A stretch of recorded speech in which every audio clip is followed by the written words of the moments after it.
أما بعد فقد قال الله تبارك وتعالى في كلامه المجيد والفرقان الحميد.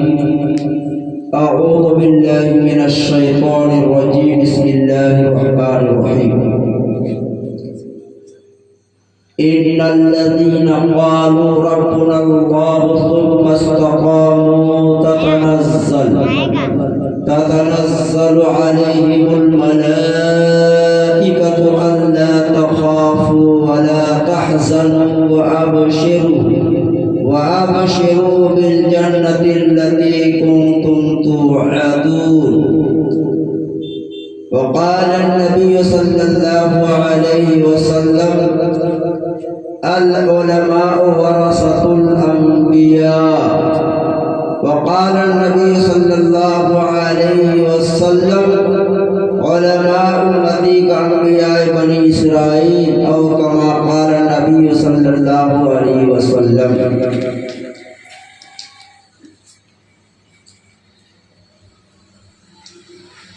تمام تعریفیں اس وحدہ لا شریک لہ کے لیے جس نے ہمیں اور آپ کو دنیا کے تمام انسانوں کو پیدا فرمایا. اللہ خالق ہے، اللہ کسی کا محتاج نہیں ہے. محتاج تو ہم ہیں، محتاج بن کر کے یہاں پر بیٹھے ہوئے ہیں. اللہ کسی کا محتاج نہیں، ہم سب اللہ کے محتاج ہیں، ہے نا بھائی؟ اس غرض سے سننا ہے کہ ہمیں کچھ اچھی باتیں آ جائیں. آج یہ بات صرف سن کر کے ذہن و دماغ سے نکالنا نہیں ہے. ذہن و دماغ سے اگر نکال دو گے تو کوئی پتہ نہیں، کچھ اثر پھر نہیں ہوگا. میرے دوستو، میں نے جو آیت کریمہ آپ کے سامنے تلاوت کرنے کا شرف حاصل کیا، آقا انعامدار تاجدار مدینہ جناب محمد رسول اللہ صلی اللہ علیہ وسلم کی حدیثیں پیش کی. بیان کرنے سے قبل اشعار پیش کر رہا ہوں. ہو لاکھوں سلام اس آقا پر، بت لاکھوں جس نے توڑ دیے. ہو لاکھوں سلام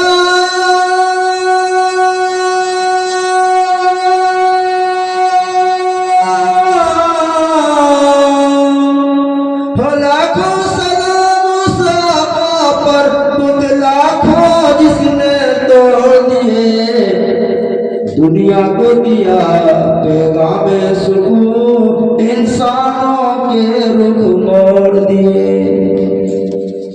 اس محسن عالم نے الیاس کیا نہ دیا انسانوں کو. دستور دیا منشور دیا، دستور دیا منشور دیا، کئی راہیں دے کئی موڑ دیے. زبان پر مومنوں کے جب ذکر تاجدار آئے، اس کے بعد لازم ہے کہ ذکر چار یار آئے. کون کون آئے تھے؟ ابو بکر عمر عثمان حیدر، ابو بکر عمر عثمان حیدر، با وفا جب کیوں کر نہ بھاگے مصطفیٰ میں پھر بار آئے. حاضرین اعظام، آپ خطبہ مسنونہ سے بات کو سمجھ میں آ گئی ہو. اور جناب محمد رسول اللہ صلی اللہ علیہ وسلم کی جو حدیث پیش کی ہے اس سے بھی آپ کو معلوم ہو گیا ہوگا۔ قبل اس کے کہ ایک بار درود پڑھیں، اللہم صلی علی محمد وعلی آل محمد کما صلیت علی ابراہیم وعلی آل ابراہیم انک حمید مجید، اللہم بارک علی محمد وعلی آل محمد کما بارکت علی ابراہیم وعلی آل ابراہیم انک حمید مجید۔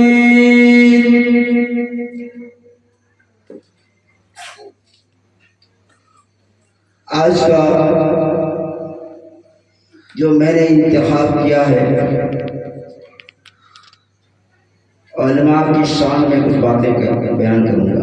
اصل یہ محفل میلاد جو ہمارے جناب نشا صاحب نے پروگرام کو رچایا ہے، یہ اصل ہے عقیقے کی مجلس، اور عقیقہ سنت ہے، اسی اعتبار سے انہوں نے یہ پروگرام کو سجایا ہے۔ لیکن عقیقے کی محبت پر ہمارے بیچ حضرت مولانا مفتی عبداللہ صاحب تشریف لا چکے ہیں، انشاءاللہ ان کی زبان سے آپ سنیں گے۔ میں آپ کے سامنے تمہیدی طور پر بیان کر دوں گا، کیونکہ بہت سے ہمارے اکابر، ہمارے علماء کرام نے ہمارے علماء کرام کی بیانات اور باتیں سنتے ہیں، اور سننے کے بعد بھی ہم اور آپ ذرا بر بھی اثر نہیں کرتے ہیں۔ میرے بھائیو دوستو، اسلامی تاریخ کا اول العزم جماعت، تحریک آزادی ہند کی سرخیز جماعت، علماء اہل سنت، علماء دیوبند کی تاریخ آپ کو بیان کرنا ہے، تاکہ آپ کو معلوم ہو جائے علماء کی شان کیا چیز ہے۔ آج ہم لوگوں نے علماء کی قدر کرنا چھوڑ دیا، آج ہم لوگوں نے علماء کی بات کو سننا چھوڑ دیا، آج ہم لوگوں نے عالم کی قدر کرنا چھوڑ دیا۔ ہمارے اوپر بڑے بڑے مصائب آ رہے ہیں، ہمارے اوپر بڑے بڑے مصائب آ رہے ہیں۔ آپ اپنے غریبان میں رجھا کر کے دیکھو کہ ہم کتنا عالموں کی قدر کرتے ہیں کہ نہیں کرتے ہیں۔ اسی لیے میں اسی تمہید کو لے کر کے میں آپ کے سامنے بیان کرنے جا رہا ہوں۔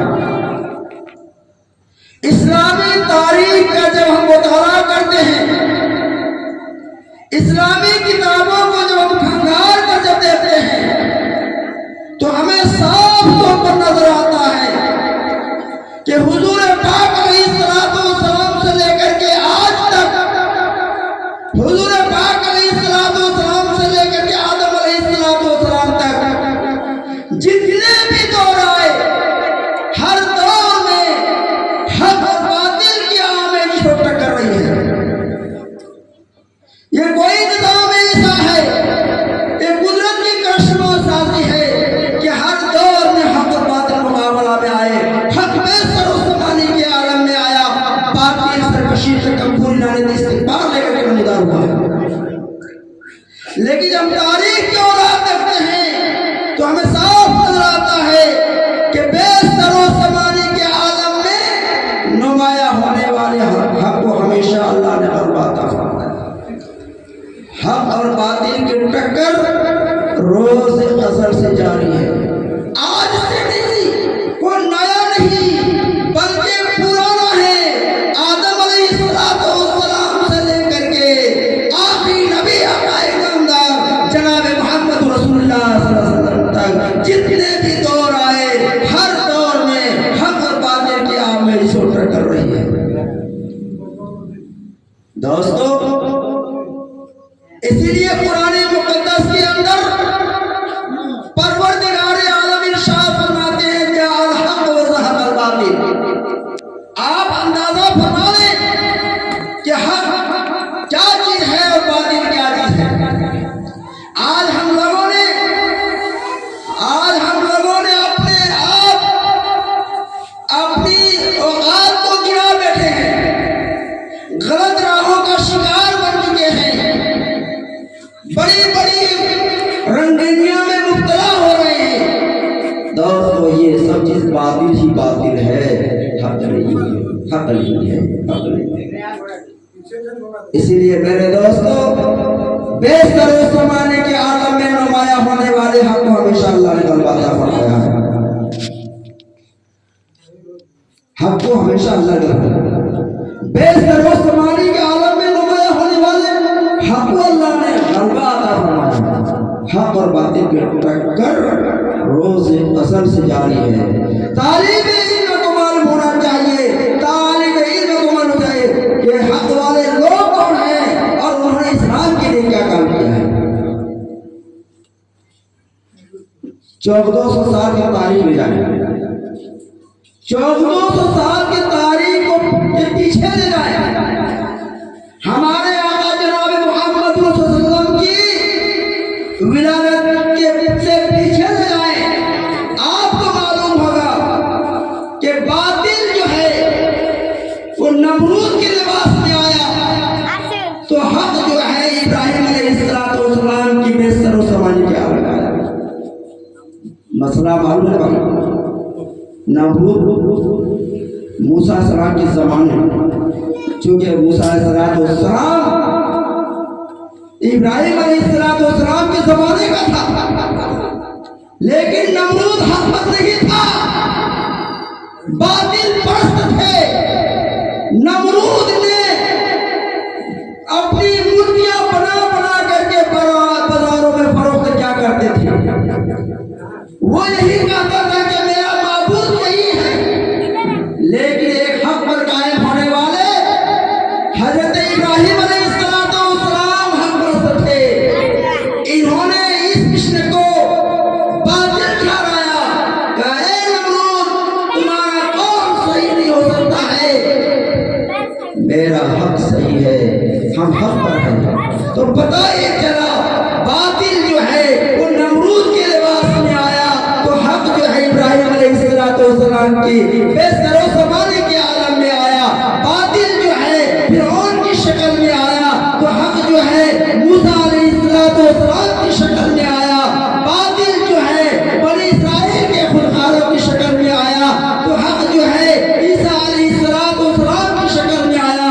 باطل جو ہے کیسر و کسریٰ کی شکل میں آیا، تو حق جو ہے جناب محمد رسول اللہ صلی اللہ علیہ وسلم کی شکل میں آیا۔ یہ باطل چیزیں جانے والی ہوتی ہے، حق جو آنے والی ہوتی ہے، حق پر قائم رہو گے تمہاری سر بلندی بڑھے گی۔ اس لیے میرے بھائی اور دوستو کیسر و کسریٰ باطل کی شکل میں آیا، تو حق جناب محمد رسول اللہ صلی اللہ علیہ وسلم کی شکل میں آیا، باطل جو ہے راجہ کی شکل میں آیا، تو حق غزالی رحمۃ اللہ علیہ کی شکل میں آیا، باطل فتنوں کی شکل میں آیا، تو حق اور مہدی کی شکل میں آیا۔ ہمارا کردار رہا آج سے نہیں، جب سے مذہب اسلام، جب سے میرے بھائی اور دوستوں اس مشن پر چلنے والے، مذہب اسلام کے طریقے پر چلنے والے کبھی بھی مایوس نہیں ہو سکتا ہے، تنزل میں چلنے والے مایوس ہو سکتا ہے، ان کی حق کو حق نہیں کر سکتے ہیں۔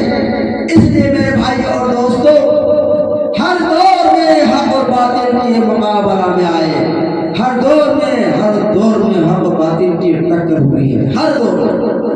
آج بھی ٹکر ہے، آج بھی کہاں مخفی ہے، ظاہر ہے، چھپا ہوا نہیں ہے۔ آدم علیہ السلام، حضرت نوح علیہ السلام، حضرت عیسی علیہ السلام، حضرت یوسف علیہ السلام، حضرت ابراہیم علیہ السلام کے زمانے میں میرے بھائی اور دوستوں ہر دور میں حق و باطل کی ٹکر ہوئی ہے۔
کے وارث ہیں علماء.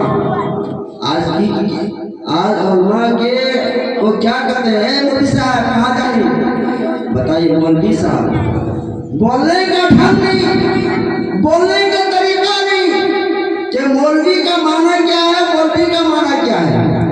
جاہل کی پوشاک اچھی تو کیا، چچندر کے سر میں چمیلی کرتے ہیں. دوست ہم لوگ جاہل نہیں بنیں گے، عالم بننے کی کوشش کریں گے، اپنے بال بچوں کو صحیح تربیت دیں گے. مریں گے تو آپ کا بیٹا آپ کے سرہانے پر قرآن پڑھے گا، آپ کی بیٹی قرآن پڑھے گی. لیکن میرے دوستو آج قرآن کہاں ہے؟ آج قرآن کہاں ہے؟ دہیج میں بڑے بڑی چیزیں لے لیتے ہیں، بڑی بڑی چیزیں لے لیتے ہیں دہیج میں، لیکن کبھی کہا ہے کہ بیٹی تو جا رہی ہے، تم اب میرے گھر سے جا رہی ہے، اب سسرال جا رہی ہے، ذرا قرآن کو لے کر کے جاؤ. کبھی کسی نے بولا ہے؟ قرآن گھر میں اگر لے آتا ہے خدا جانے سال بھر 5 سال تک اس قرآن کو نہیں نکالتا ہے. ہمارا ماحول بگڑ چکا ہے، ہمارا حالات صحیح نہیں ہے. اس لیے میرے بھائی اور دوستوں بات یہ عرض کر دینا چاہتا ہوں کہ علماء کی قدر کیا چیز ہے، علماء کو قدر کرنا ہمارے لیے کتنا اچھا ہے. آج علماء کی قدر کرو، قسم خدا کی میں یہی کہوں گا کہ جتنا علماء کی قدر کرو گے اتنا تمہاری عزت بڑھے گی. اللہ کے نبی صلی اللہ علیہ وسلم فرماتے ہیں العلماء ورثۃ الانبیاء، کہ علماء انبیاء کے وارث ہیں، انبیاء کے وارث ہیں. درہم و انبیاء درہم و دینار نہیں چھوڑتے، سونا چاندی چھوڑ کر نہیں جاتے، بلکہ انبیاء کی وارث یہ قرآن ہے، انبیاء کی وارث یہ حدیث ہے، انبیاء کی وارث یہ قرآن ہے. جو قرآن کو حاصل کرتا ہے در حقیقت وہ انبیاء کی وارث بن سکتا ہے. اس لیے دوستو میں نے آپ حضرات کو بلایا تھا کہ آپ سامنے بیٹھ کر کے آئے سنیں، تو میں یہ آپ کو یاد کر رہا تھا کہ علماء کے حق کو سمجھو، علماء کو پہچانو، علماء کی زبان سے بات اچھی نکل رہی اس کو لے لو. اسی لیے میں نے دوسری حدیث میں پیش کی علماء و امتی کا انبیاء بنی اسرائیل، علماء بنی اسرائیل کی طرح ہے، بنی اسرائیل کی طرح ہے. اس لیے ہمیں سورج کی روشنی سے زیادہ یقین ہے. سورج دیکھتے نا بھائی، آسمان پر روزن نکلتا ہے، ہمیں سورج کی روشنی سے زیادہ یقین ہے کہ اس دور میں جو حق والی جماعت ہوتی ہے اہل سنت والی جماعت ہوتی ہے. اہل سنت والجماعت کا جو عقیدہ ہے دوستو وہ سب سے مبارک اور سب سے اچھا ہے. ہمیں سورج کی روشنی سے یقین ہے، جس طرح سورج روزانہ آسمان پر روشن ہوتا ہے اسی طرح ہمیں یقین ہے صحیح معنی میں کہ اہل سنت والجماعت اور حق پر قائم دنیا جماعت ہے، علماء دین کی جماعت ہے. ہمیں اس بات پر فخر ہے دوستو. اسی لیے ایک آپ کو شعر سنا کر کے انشاءاللہ میں رخصت ہو جاؤں گا. وہ کیا چیز ہے؟ اور اہل سنت جماعت انبیاء کے وارث جماعت ہے. اہل سنت جماعت ہے انبیاء کے وارث جماعت ہے، اہل حق کی جماعت ہے جس نے جناب محمد رسول اللہ صلی اللہ علیہ وسلم کے سنن کے عین مطابق ہر باطل کا، ہر طریقے سے مقابلہ کیا. انگریز آئے ان کا مقابلہ کیا، اس کی ذریت پہ قادیانی ان کا مقابلہ کیا، پرویزی آئے ان کا مقابلہ کیا، دشمنان صحابہ آئے ان کا مقابلہ کیا. باطل اس لباس لگائے تھے بنے کا پرچم اس لباس لگایا، اسی کو شروع سے تسلیم کہا گیا. ہمارے استاد محترم حضرت مولانا احسان ظفر صاحب نے کیا خوب انداز بیان کیا ہے کہ اس وادی گل کا ہر ذرہ خورشید جہاں کہلایا ہے، اس وادی گل کا ہر ذرہ خورشید جہاں کہلایا ہے، جو رند یہاں سے اٹھا ہے پیرے وغا کہلایا ہے.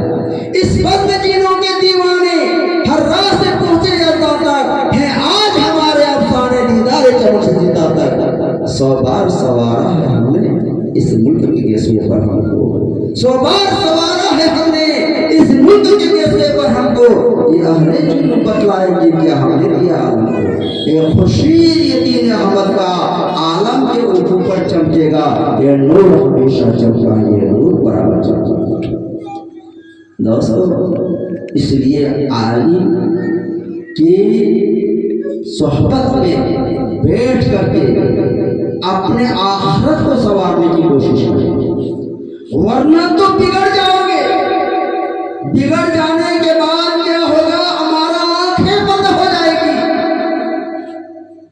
بگڑتا ہے بھائی آدمی جب باپ اور ماں سے جب بچہ بگڑ جاتا ہے، ماں باپ سے جب بچہ بگڑ جاتا ہے، اس کو لاکھ کوشش کرو لیکن وہ نہیں صحیح نہیں رہے گا، اس لیے کہ صحبت نہیں ملا۔ علماء کے سامنے اگر آ جاؤ تو عالم لوگ اس کی دعا کریں گے، ان کی حوصلہ افزائی کریں گے۔ اس لیے میرے بھائی و دوستو، میں یہی عرض کرنا چاہوں گا کہ آپ اپنے بال بچوں کو صحیح تربیت دو، آپ اپنے بال بچوں کو صحیح راستہ پر لانے کی کوشش کرو۔ اگر صحیح راستہ پر نہیں لائے گا تو جوان ہو کے وہ لڑکا آپ کا روڈ پہ، آپ کا لڑکا آپ کا روڈ پہ سوئے گا، پی کر کے مست ہوگا، زبان پر خدا جانے کیسے کیسی برائیاں ان کی زبان سے نکلے گی۔ اس لیے دوستو وقت ہے، وقت کی نزاکت کو دیکھتے ہوئے آخرت کی فکر کرنے کی کوشش کرو۔ اور ہم نے مجلس میلاد میں آ کر کے بیٹھ گئے، 2-4 گھنٹے تک سنتے رہے، صبح ہوا سب کا سب غائب ہو گئے، زبان سے جو ذہن میں تھا غائب ہو گئے۔ میرے بھائی اور دوستو، اس لیے ہمارے بیچ میں معزز مہمان بیٹھے ہوئے ہیں، حالانکہ اسی کا تو خطاب ہوگا۔ ہمارے شاعر اسلام جو آپ نے سنے بھی ہوں گے، ایک مرتبہ یہاں پر محتوری میں آئے ہوئے تھے، بڑی اچھے انداز میں وہ کلام کرتے ہیں۔ خدا کی قسم آپ سنیں گے تو آپ کو دل میں باغ باغ آئے گا۔ میں آپ کے لیے تھوڑا سا فرمولہ بیان کر دے رہا ہوں کہ عالم کی صحبت میں رہ کر کے عالم کی قدر کرو، عالم کی بات کو سنو۔ اس لیے میرے دوستو، عالم کی سننے سے فائدہ ہوگا۔ ایک مرتبہ کا واقعہ ہے، اسی واقعے کو بیان کر ختم کروں گا۔ ایک آدمی بہت ہی گنہگار تھا، اتنا گنہگار تھا، اتنا گنہگار تھا، کبھی بھی اچھا کام نہیں کیا، ہمیشہ پست رہا کرتے تھے۔ اللہ، لیکن جب مرنے کا وقت ہوا، مرنے کا جب قریب ہو گیا، تو ایک دن اپنی بیوی سے کہا کہ بیوی اب میں قریب موت ہوں، اب میرا وقت بالکل قریب ہے، لیکن ایک بات کی نصیحت سن لو، ایک بات کی نصیحت تم سن لو۔ بیوی کہنے لگی کیا بات ہے میاں، بتا دو۔ کہا دیکھو میں تو گنہگار تھا، بچے سے جوانی کی عمر پایا، اچھا کام نہیں کیا، ہمیشہ غلط کام کرتا رہا، لیکن آج میں مرنے کے قریب ہوں، میری نصیحت کو قبول کر لو، ہو سکتا ہے اس نصیحت کے ذریعے سے ہمیں نکال دے۔ کہا کیا بات ہے؟ کہا تمہارے پیٹ میں جو حمل ہے، اس حمل سے جو بھی بچہ پیدا ہوگا، جو بھی بچہ پیدا ہوگا، چاہے لڑکا ہو یا لڑکی ہو، لیکن آج کل کے ہم لوگ کیا کر رہے ہیں، لڑکی ہو گیا تو یار یہ بیکار ہے، کھانا نہیں، لڑکی رحمت ہے، لڑکا نعمت ہے۔ لڑکی جتنا آپ کو ماں باپ کی عزت کرے گا، وہ لڑکا آپ کی عزت نہیں کرے گا۔ تو وہ آدمی کہنے لگا آپ کے پیٹ میں جو حمل ہے، اسے جو بھی بچہ پیدا ہوگا، علم دین کی تعلیم لگا دینا، علم دین کی تعلیم میں لگا دینا، قرآن پڑھا دینا، اور یہاں تک کہ تمام مسائل سے واقف کرا دینا۔ بچہ 2-4 سال کا ہوگا، اپنے شوہر کی وصیت کے مطابق بیوی بچے کو گود میں لے کر کے اللہ اکبر کہاں چلی گئی؟ مکتب میں چلی گئی، جہاں استاد پڑھاتے ہیں، عالم پڑھاتے ہیں۔ بے دھڑک کہنے لگی اے عالم صاحب، مولانا صاحب، یہ ان کی ابا کی نصیحت ہے، یہ معصوم بچہ ہے، غریب بچہ ہے، یتیم بچہ ہے، میں آپ کے حوالہ کر رہا ہوں، آپ اس بچی کو پڑھا دیں۔ عالم لوگ خوشی ہو گئے، کہا اچھی بات ہے۔ میرے بھائیوں اور دوستو، جب عالم صاحب نے اس بچی کو اپنے پاس جب بلایا اور کہا بچی تم پڑھو اللہ کے نام سے بسم اللہ الرحمن الرحیم. بچی تو تابی ہوئی زبان سے پڑھتی ہے. خدا کی قسم خداوند قدوس کی رحمت جوش میں آ جاتی ہے. خدا کا ارشاد ہوتا ہے کہ اے فرشتوں کیا اس معصوم بچے کی والدہ اور والد جو قبر میں ہے اس کو عذاب ہو رہا ہے, یہ عذاب سے بتاؤ کتنا. قرآن کی آیت پڑھنے سے عذاب موقوف ہو گیا. دوسرے روز بھی بچی آتی ہے تو دادی کی زبان پر پڑھتی ہے بسم اللہ الرحمن الرحیم. خداوند قدوس کی رحمت جوش میں جاتی ہے. اللہ کا ارشاد ہوتا ہے کہ اے فرشتوں جاؤ ان کے والد کو عذاب سے موقوف کرا. پتہ یہ چلا ہماری نیت صاف تھا, حالانکہ دنیا میں کیے تھے لیکن نیت صاف تھا. اب بچنے کا کوئی چانس نہیں ہے. بچیں گے تو ہو سکتا ہے کہ اچھی کام نہیں کر پائیں گے.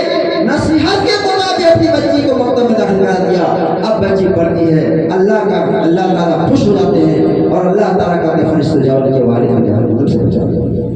اس لیے ہر آدمی ارادہ اس بات کو کر لے کہ بچہ ابھی معصوم ہے, وہ آپ کی بات کو جان لیں گے.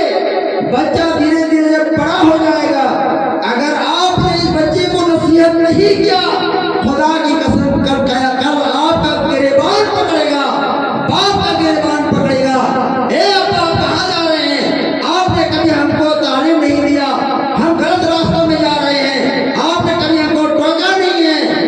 ابا کے گریبان پکڑ لیں گے اور کل قیامت کے دن جہاں نفسی کا عالم ہوگا, سارے لوگ پریشان ہوں گے, اس وقت کوئی انسان بھی پریشان ہو جائے گے. اس لیے میرے دوستو ہم آپ سے زیادہ یہ کہنا چاہوں گا, جتنے احباب بیٹھے ہوئے ہیں, جہاں تک میری آواز پہنچ رہی ہے, ان تمام احباب سے گزارش کروں گا کہ آپ سب سے پہلے اپنے بچوں کی تعلیم صحیح دیں اور اپنے گھر میں بھی تعلیم دیں اور اپنے بال بچوں کو نماز پڑھانے کی کوشش کریں. خود بھی پڑھیں ورنہ تو چھٹکارا نہیں ملے گی.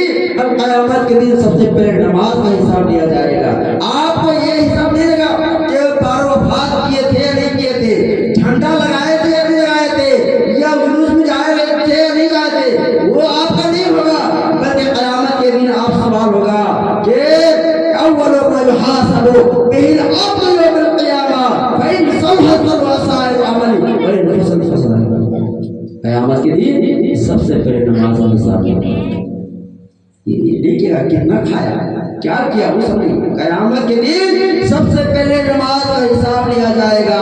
آپ کی نماز اچھی نکل آئی, باقی اعمال اچھے نکلیں گے. آپ کی نماز میں کہیں کھوٹا نظر آ گیا, آپ کی اعمال اچھی نہیں. اس لیے دوستو مسلمانوں سمجھ جاؤ, بدل دو اپنی فطرت کو. مسلمانوں سمجھ جاؤ, بدل دو اپنی فطرت کو. خدا سے جو دامن رہے گا بے خدا کا. ارے ہمیشہ اللہ سے رو لگاتے رہو, ہمیشہ اللہ سے لگاتے رہو. اٹھتے بیٹھتے سوتے جاتے اللہ کو یاد کرتے رہو. اللہ سے محبت پیدا کرو. اللہ سے محبت پیدا کرو گے, اللہ ہم سے بھی محبت پیدا کریں گے. اللہ تبارک و تعالیٰ سے یہی دعا ہے, پروردگار عالم جناب مشاہ صاحب کے دولت قدہ میں جو میلاد نبی کو سجایا گیا ہے, جس مقصد کے لیے سجایا گیا ہے, اللہ تعالیٰ سے یہ دعا کہ اللہ تعالیٰ ان کے تمام مقاصد حسنہ میں کامیابی عطا فرمائے.